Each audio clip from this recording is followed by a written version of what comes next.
բժիշկները արտասանում էին մեզ, մասնավորապես պոլիկլինիկայի աշխատակիցները, որ ամեն պացիենտից ստանում են որ 400 գրամ, 800 գրամ նույններ ավելի քիչ, ժամանակ եք ծախսում եք նոր ծրագրի միջոգրանցում էին եւ այլն եւ իրենք նշում են, որ երբ որ ամիսը վերջանում է, իրենք ստանում էին մոտ 14,000 գրամ, 20,000 գրամ աշխատավարձ։ Ես ունեմ իմանալ պոլիկլինիկայի բժիշկները այս բանի մինիմալ աշխատավարձը որքան եք ասում, ինչպես նաև հերթագրումները մեծավին ահազանգում էին, որ հերթագրումները շատ են լինում, որտեղ եթե երեխան ջերմում են պոլիկլինիկա, հերթը կարող է հասնել 1-2 շաբաթից, այդ դեպքում իրենք գնում էին արդեն վիճարելու կենտրոններ, արդյոք դուք տեղյակ եք այս հերթագրումներից, ինչպես կառավարել այս հերթերը, որպեսզի երավերնակ լինին, եւ ինչպես նաև երբ որ նոր ուժի մեջ մտել ապահովությունը, ասում են, որ մոտ կես տարի հետո այն կարող է բարելավել այս համակարգը, ինչ քննադատանքներ այս բարելավությամբ ֆինանսիալ այդտեղ չէ, եւ ինչ քննադատանքներ Դե ինչպես տեսնում եք, ոչինչ չի պայթել, կարող եմ ասել Հայաստանում առողջության համընդհանուր ապահովագրության ներդրման վերաբերյալ դրական արդեն հաջողության պատմությունը տարածվում է եւ մենք վստահ ենք, որ նման հետեւողական աշխատանքը եւ անընդհատ բարելավման մեր հանձնառությունը Հայաստանում ստեղծված համակարգի եւ ներդրված բարեփոխման առումով մեզ առանձնահատուկ այսպես տեղ է դնելու միջազգային առողջապահական քարտեզում։ Սիրելիներս, հենց ես շատ կարևորում էի, որ 6 ամիսները ամփոփենք, որովհետև գիտեմ, որ հիմա առաջիկայում արձակուրդային շրջան է եւ այլն, բայց հարկ համարեցի, որ նաեւ մեր հասարակությունը տեղյակ լինի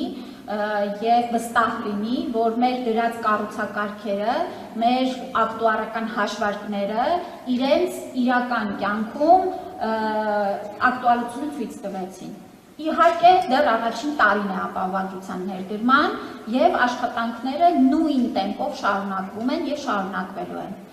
Հաջորդիվ ինչ վերաբերում է մեր սիրելի բուժաշխատողների աշխատավարձերի փոխհատուցման չափերին, ասեմ որ այո, առաջին 2 ամիսներին որոշակի աշխատելավոճի նոր այս համակարգը անսովոր էր թե բուժաշխատողների համար եւ ժամանակ պահանջվեց, որ նրանք փաստացի մուտքագրեն իրենց կողմից ապահովագրվածների ծառայությունները եւ այս պահին մենք աշխատավարձերի մասով ըստ էության բավարար ավելացումներ ունենք։ Արդյոք սա մեր երազանքի չափն է, իհարկե ոչ, բայց տեսեք, միայն ապահովագրության ներդրման արդյունքում մենք միջինում առաջնային օղակում 30-ից 40%-ի աշխատավարձի աճ ունենք։ Սա նշանակում է, որ բոլոր բժիշկներին է բարձացել, սա նշանակում է մեծամասամբ բոլորին է բարձացել է, բայց լինում են առանձնակի ամբուլատորիաներ, ովքեր օրինակ ունեն որոշակի ֆինանսական բարդություններ նախկինում կուտակած պարտքերից եւ պարտքերը վճարում են, որպեսզի արդեն առողջացած կարողանան բավարար հավելյալ գումարներ վճարել իրենց ուրեմն մասնագետներին։ Ես ասեմ, որ սա վերաբերում է ոչ միայն բժիշկներին, այլ նաեւ միջին բուժանձնակազմին։ Այստեղ հարց ունենք, որ մենք անցել ենք արդյունքային աշխատավարձի տրամաբանությանը։ Բժիշկը, նեղ մասնագետը, եթե չի սպասարկում եւ որևէ պացիենտ օրվա ընթացքում չի ունենում, այո, նա աշխատավարձի առումով կունենա բարդություններ։ Կամ եթե աշխատում է 3 ժամ օրինակ, այո, նրա աշխատավարձը ըստ էության չի կարող երևի թե բավարարել։ Բայց մեր բոլոր նեղ մասնագետները, ովքեր որ ունեն ծարաբեռնվածություն, նրանց աշխատավարձը անգամներով աճել է։ Մեր ակնաբուժների, նյարդաբանների եւ էլի շատ մասնագիտություններ ունեցող անձանց աշխատավարձը չեմ ասում տոկոսով, անգամներով աճել է, ինչը հենց մեր նպատակն է եղել։ Այո, դիմելության հաշվին, նրա հաշվին, որ նախկինում, օրինակ, նյարդաբանը կսպասարկեր 1 հոգու թե 1000 հոգու, ստանում էր նյարդբանով իրեն կցագրված անձանց հաշվարկով, միջին հաշվարկային աշխատավարձ, ասենք, չգիտեմ, 200,000 դրամ, կչարչարվեր, թե ոչինչ չեր անի, դրանից իր աշխատավարձը ըստ էության չէր փոխվի։ Բայց հիմա նյարդաբանը ելնելով նաև իր մասնագիտական որակավորներից եւ երբ որ մարդիկ գնում են իր մոտ խորհրդատվության, ասում են հնարավորություն ունի կրկնապատկելու անգամներով ավելացնելու, ունենք մասնագետներ, ովքեր 1 միլիոն դրամից ավել աշխատավարձ են ստանում պոլիկլինիկական օղակում։ Ես դες ասեմ, որ նաև մեր ֆիզիատրների, տուբերկուլոզի հիվանդներին սպասարկող անձանց համար, ինչպես ես խոստացել էի, մենք նրանց արդեն ունենք տվյալները, ովքեր են ուզում վերապատրաստվեն, մենք նրանց կընդգրկենք նպատակային ծրագրերում, իսկ այս ընթացքում է որոշ ամեն պոլիկլինիկայի հնարավորություններից ելնելով եւս ժամանակավոր լուծումներ ենք գտել, որպեսզի նրանք ժամանակ ունենան վերապատրաստվելու։ Այսինքն այս բոլոր հարցերը մեծամասամբ լուծված են։ Հերթերի Դե ընդհանուր առմամբ գործում է նվազագույն աշխատավարձի կանոնը եւ սա էլ կապված է հաստիքից։ Շատ դեպքերում մեր պոլիկլինիկաներում անձինք ամբողջ հաստիքով չեն աշխատում, այսինքն ամբողջ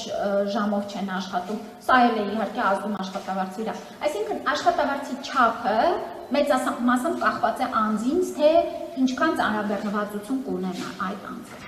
Ինչ վերաբերում է հերթերի, ասեմ, որ ինչպես նշեցի, վերջին 1 շաբաթվա ընթացքում մենք զգում ենք դիմելության այսպես կայունացում եւ ինչ որ առումով նաեւ թեթևացում, բայց այս ընթացքում էլ ուրեմն առաջնային օղակում մեր միջին սպասելու ժամանակը չի անցել 2 շաբաթը, այո մենք ունենք թերապևտներ, ովքեր որ շատ պահանջված է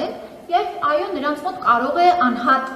թերապևտների մոտ ավելի երկար լինի սպասման ժամանակը, բայց միջին հերթագրման ժամկետը 2 շաբաթ է, ինչը համարվում է շատ լավ ցուցանիշ։ Եվ պետք է տարբերենք հարգելի գործընկերներ, որևէ մեկը հրատապ դեպքերի մասով չի ենթադրում, որ անձը պիտի հերթագրվի, եթե դա էմերջենսի իրավիճակ է, ինքնազգացողության կտրուկ վատացում եւ այլն, տրավմա, չգիտեմ, 1000 ու մի բան, որոնք որ ենթադրում են արագ բուժ սպասարկում, ապա նրանք առանց պոլիկլինիկական օղակի դիմում են բժշկական կենտրոններ էմերջենսի ծառայություն, որը շատ լավ գործում է, ես ասեմ, որ այս մասով էլ մեր քաղաքացիների գոհունակությունը բավական մեծ է, բայց դե հարգելի գործընկերներ, եթե հարցը դառնա էմերջենսի, կգնա էմերջենսի, չի դառնա էմերջենսի, կմնա հերթում Դե թույլ տվեք մասնագետները այդ տրիաժավորման համակարգը, որը շատ հստակ գծագրված է մեր ընթացակարգերով, հետևում են եւ այս ընթացքում էլ որևէ մեկը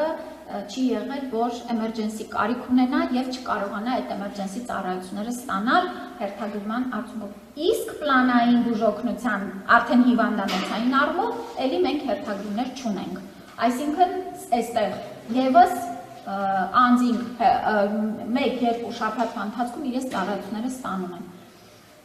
Սա է մեր ընդհանուր վիճակը։ Իհարկե, մենք աշխատելու ենք, տեսեք, մեր թվային գործիքները էլ ավելի կատարելագործենք, այդ, գիտեք, մեկ մասնագետից մյուս մասնագետի մոտ ուղեգրման հատվածները փորձենք ավելի հարմարավետ դարձնենք մեր պացիենտների համար։ Եթե արանքում պրոցեսներ կան, որ մեր գնահատմամբ կարիք չկա դրանց կհանենք։ Այսինքն սա աշխատանք է, որ մենք դեռ շարունակելու ենք։